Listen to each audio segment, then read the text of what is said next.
Bugünkü tədbirin məqsədi İKT-də gənc qızların marağını cəlb etməkdən ibarət idi. Tədbirdə iştirak edən gənc qızları texnoloji sahədə daha çox onlarda maraq yaratmaq, texnologiya sahəsində onlar nə edə bilərlər, necə onları bu sahəyə daha çox yönəldə bilərik. Ümumiyyətlə qızlar texnoloji sahədə nə kimi peşələrdə işləyə bilərlər. Düşünürəm ki, qatılan gənc qızların da marağı sahəyə kifayət qədər çoxdur. Yaşlarının az olmasına baxmayaraq tədbir iştirakçıları artıq Python, Java kimi proqramlaşdırma dillərində kiçik proqramlar yaza bilirlər, veb saytlar düzəldə bilirlər, ChatGPT-dən istifadə edərək gündəlik həyatlarında dərslərini həll edirlər və bu çox sevindirici haldır ki, gənc qızlarımız bu yaşlarından etibarən texnoloji sahədəki yeniliklərdən xəbərdardırlar və onların gündəlik həyatlarında istifadə edirlər.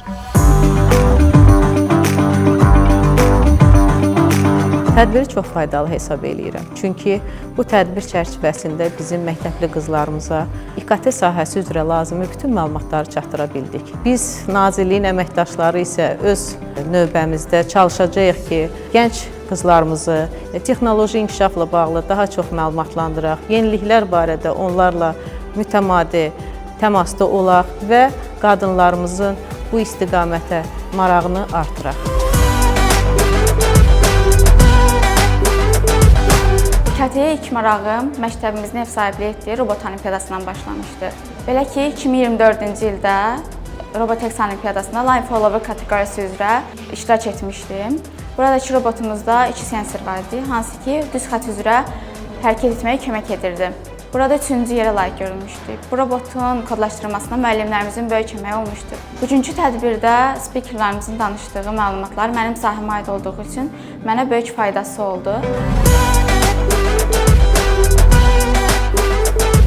Mənim də İKT-yə maraq ilk dəfə məktəbimizdə keçirilən robotexnika və informatika fənlərindən yaranmışdır. Bugünkü tədbirdə isə spikerlərin çıxış etdikləri məlumatlar və faktlar mənə çox maraqlı gəldi və əminəm ki, bu faktlardan gələcəkdə istifadə edəcəm. Mənim bugün iştirak etdiyim tədbir mənim üçün çox böyük qatqısı oldu. Məsələn, mən bugün öyrəndim ki, kiberzorbalıqdan necə qorunmalıyıq, biz parolları daha güclü yaratmalıyıq və ya sosial şəbəkələrdə özümüz haqqında şəxsi məlumatları yaymamalıyıq.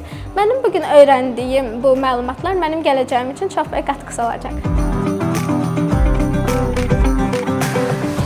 Texnologiyana məktəbdən marağım var idi.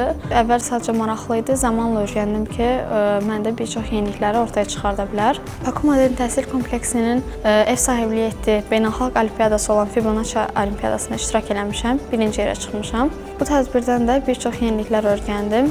Bu tədbirdə olmağıma da çox məmnunam.